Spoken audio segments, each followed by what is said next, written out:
பழைய காலத்தில் பெரியவர்கள் வீட்டிலிருக்கும் பொருட்களை கொண்டு சின்ன சின்ன கைவைத்தியங்கள் செய்தார்கள். அது என்னவென்று தெரியுமா? 1. தீராத விக்கலை நிறுத்த ஒரு 30 வினாடிகள் இரு காது துவாரங்களையும் விரல்களால் அடைத்துக் கொள்ளுங்கள். நின்று போகும் தீராத விக்கல். 2.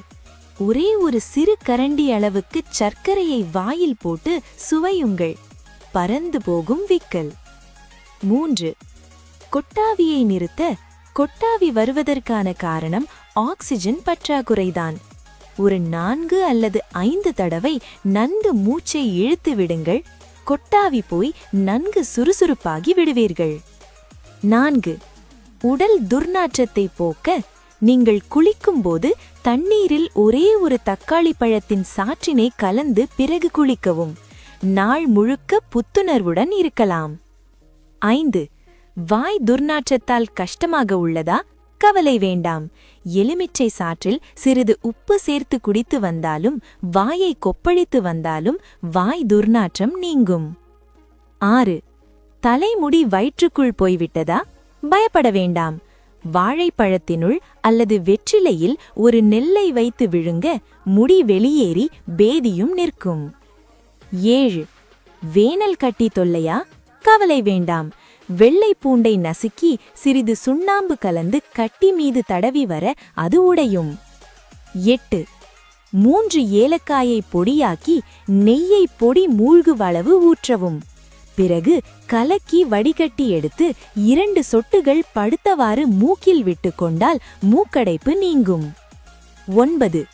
4 வெற்றிலை 3 மிளகு ஆகியவற்றை மென்று விழுங்கினால் நீர்க்கோவை தலைபாரம் ஆகியவை குணமாகும். 10. சதா மூக்கு ஒழுகிக் கொண்டே இருந்தால் ஜாதிக்காயை தண்ணீர் விட்டு உரசி அதை சூடேற்றி மூக்கு நெற்றி மீது பூசினால் மூக்கு ஒழுகுவது நிற்கும். 11. சுக்கை தட்டி அதை கஷாயமாக போட்டு அதை தேனுடன் கலந்து சாப்பிட்டால் ஜலதோஷம் போய்விடும். 12. புளியமரப்பூ, உப்பு, மிளகாய், தேங்காய் இவற்றை சேர்த்து அரைத்தால் புளியமரப்பூ சட்னி ரெடி. ருசியானது. இட்லிக்கு தொட்டுக்கொண்டால் சுவையாக இருக்கும். இருமலை போக்கும். 13. மாவு அரைக்கும்போது 2-3 வெண்டைக்காய்களை நறுக்கி போட்டு ஒரு தேக்கரண்டி விளக்கெண்ணையும் சேர்த்தால் இட்லி மல்லிப்பூ போல மிருதுவாக இருக்கும். 14. சமையல் செய்யும்போது கையில் சூடுபட்டுவிட்டால் முட்டையின் வெள்ளைக்கருவை போடுங்கள். அல்லது பீட்ரூட்டை பிழிந்து அதன் சாறை எடுத்து தடவுங்கள்.